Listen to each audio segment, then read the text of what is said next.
Good day, everyone. I am Frederick Jasper Embaldos from Visayas State University. Good day, everyone. I am Rubia Lambin from Visayas State University. Hi guys, I am estropivate. I am a form of estrogen, a female sex hormone produced by the ovaries.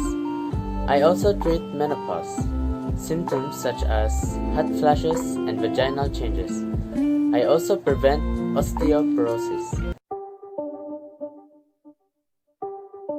You should not use estropivate if you have undiagnosed vaginal bleeding, liver disease, or if you have ever had heart attack, a stroke, a blood clot, or cancer of the breast, uterus, cervix, or vagina. Also, do not use if you are pregnant, for it may increase your risk of developing conditions that may lead to uterine cancer. So for my brand names, I have Harmogen, Improvera, Ogen, OrthoEst, Solextrex, Ogen 0.625, Ogen 1.25, Ogen 5, and Ogen 2.5.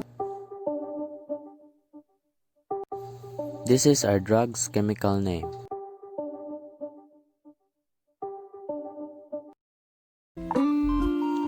For its pregnancy category, it is X. Studies in animals or humans have demonstrated fetal abnormalities and/or there is a positive evidence of human fetal risk based on adverse reaction data from investigational or marketing experience. And the risk of involved in use of the drug in pregnant women clearly outweigh potential benefits. For mechanism of action, chemical effect, increased synthesis of DNA, RNA, and protein, and reduced release of follicle-stimulating hormone and luteinizing hormone for pituitary gland. For therapeutic effect, provides estrogen replacement, relieves menopausal vasomotor symptoms, and helps reduce severity of osteoporosis.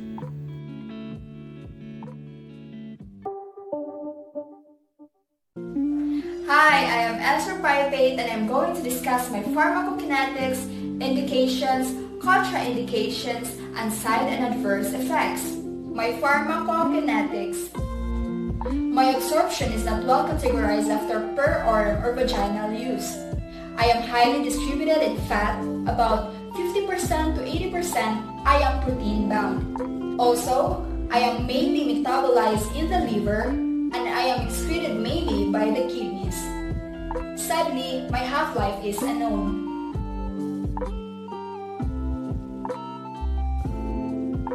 Next, we will talk about my indications. First is for the management of severe to moderate vasomotor symptoms, vulvar and vaginal atrophy.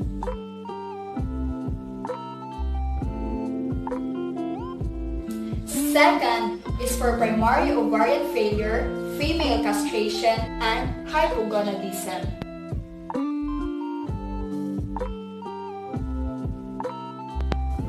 And now, moving forward, if I have some indications, I also have contraindications.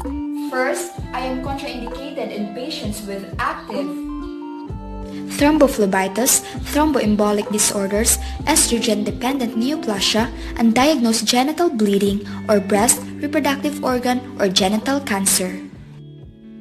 Second, I should be used cautiously in patients with cerebrovascular or coronary artery disease, asthma, depression, bone disease, migraine, seizures, or cardiac, hepatic, or renal dysfunction. My lowest effective dose for shortest duration is used for patients being mentioned. Always remember that I have not been approved for the prevention of cognitive disorder and memory loss. Another thing is that I am highly contraindicated in children and in pregnant or breastfeeding women. And now I am going to tell you what are the side and adverse effects that I give to the different body system. In the central nervous system, I give depression, dizziness, headache, migraine, seizure, and stroke. In the cardiovascular system, I give edema, myocardial infarction, pulmonary embolism, thromboembolism, and thrombophlebitis. In gastrointestinal, abdominal cramps, bloating, nausea, and vomiting will be experienced. In the genitourinary system, I give breakthrough bleeding, candidiasis, cystitis-like syndrome, dysmenorrhea, endometrial and breast cancers, increased size of uterine fibromas, and vaginal amenorrhea. My side and adverse effects in the hepatic system is cholestatic jaundice, and in the metabolic system are hypercalcemia and weight changes. And my side and adverse effects in the skin are erythema multiforme, erythema nodosum, hair loss, hemorrhagic eruption, hirsutism, and melisma. My other side and adverse effects are aggravation of porphyria, breast engorgement, and libido changes.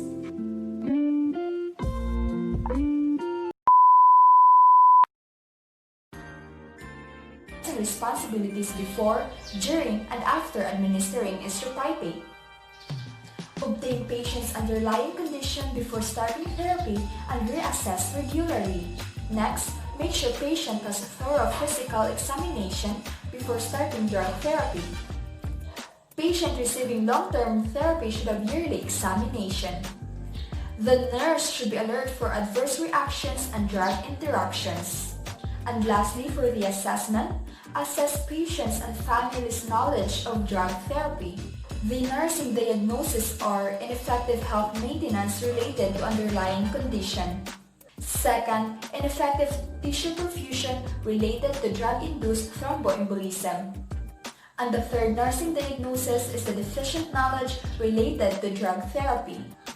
For planning and implementation, give oral forms with meal or at bedtime to minimize nausea. Because of risk of thromboembolism, stop therapy at least 1 month before procedure that may cause prolonged immobilization and thromboembolism. Here are our patient teachings.